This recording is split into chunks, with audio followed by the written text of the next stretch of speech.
அனைவருக்கும் வணக்கம்.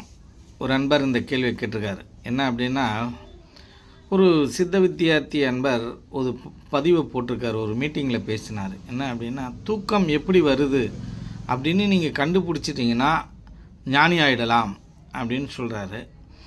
அப்போ தூக்கம் எப்படி வருதுன்னு சித்த வேதத்தில் தெளிவாக சொல்லியிருக்காங்க. சித்த வித்தியார்த்திகள் நிறைய பேருக்கு இது தெரியும். அவங்க சித்த வித்தையும் பண்ணிகிட்ருக்காங்க. இவங்கெல்லாம் ஞானி ஆயிட்டாங்களா? இதை பற்றி கொஞ்சம் விளக்கமாக சொல்லுங்கள் அப்படின்னு சொல்லி இவர் கேட்டிருக்காரு. இப்போ இவர் சொல்கிற வழியில் தூக்கம் எப்படி வருது அப்படின்னால், இப்போ நம்மளோட ஜீவன் இருக்கு இல்லையா, இந்த ஜீவன் என்ன செய்யுது அப்படின்னு கேட்டிங்கன்னா, பூர்வ மத்தியில் நம்ம ஜீவன் இருக்குது.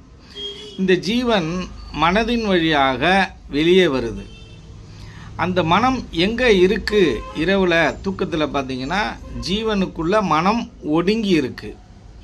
இந்த மனம் ஒடுங்கி இருக்கு இல்லையா, தூக்கத்திலேருந்து விழித்தவொடனே மனம் வெளியே வருது, ஜீவன்லேருந்து வெளியே வருது. ஜீவன்லேருந்து வெளில ஐம்புலன்கள் வழியாக இந்த உலக விஷயங்களை செய்கிறது. எது செய்கிறதா, பேசுகிறதா இருந்தாலும், காதால் கேட்குறதா இருந்தாலும், எல்லா விஷயங்களும் எதன் வழியாக செய்யுது அப்படின்னு கேட்டிங்கன்னா, எண்ணங்கள் வாயிலாகவும் அகங்காரத்தின் வாயிலாகவும் இந்த ஐம்புலன்கள் வாயிலாகவும் செய்யுது.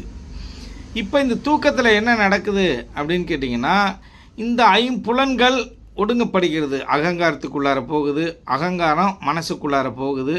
மனம் என்ன ஆகுது அப்படின்னா, ஜீவனுக்குள்ளார எப்போ போய் உள்ளார லயிக்குதோ அப்போ தான் மனிதனுக்கு தூக்கங்கிறது ஒன்று வரும். அப்போ மனம் போய் ஜீவனுக்குள்ளே லயிக்காமல் இருந்துச்சுன்னால் என்ன செய்யும்னா, இந்த மனம் ஆலோசனை பண்ணிக்கிட்டே இருக்கும், ஆலோசிச்சுக்கிட்டே இருக்கும். எப்போ அதை அறியாமலே அதற்கு ஒரு சோர்வு ஜீவனோட லயிக்குதோ அப்போ தூக்கங்கிறது வந்துடும். இது சிவானந்த பரமஹம்சர் சித்த வேதத்தில் மிக தெளிவாக சொல்லியிருக்கிறார். அண்ணாக்கு துவாரத்தின் வழியாக உங்கள் ஜீவனை மேலே ஏற்றக்கூடிய இந்த சித்த வித்தையை எல்லாருக்கும் சொல்லி கொடுத்துட்டாரு.